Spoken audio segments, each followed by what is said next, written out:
जो 10,500 asylum claim हुआ है उसमें हज़ारों की तादाद में जो है लोग उन्होंने अपने आप को LGBTQ में यानी गे या बाइसेक्सुअल हम जिस बस्ती में आपको उन्होंने कहा कि हम उसमें मुलव्वस हैं। और पाकिस्तान में चूँकि कानूनन ये जुर्म है, मिनिमम सज़ा जो है उसकी वो 2 साल से लेके और अप टू संसार होने तक हो सकती है अगर पकड़े जाए तो।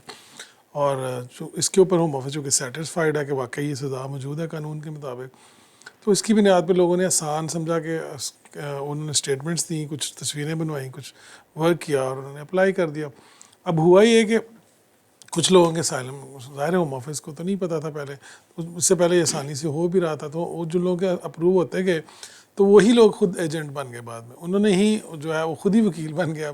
अब उन्होंने ही लोगों को क्लब्स में लेके जाना शुरू कर दिया, उन्होंने लोगों के एविडेंस बनाने शुरू कर दिए।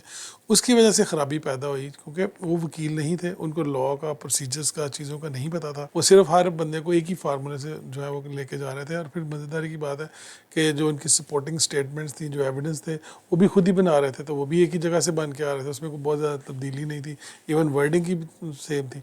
तो फिर ये होम ऑफिस की चूँकि ज़ाहिर है जब ये नज़र में आई ये चीज़, तो उन्होंने फिर इस पर एक्शन लिया। अब ये रिफ्यूज़ल भी उसी तरह से आ रहा है जिस तरह से पहले अप्रूवल आ रही थी, अब उसी तरह से रिफ्यूज़ल आ रही है।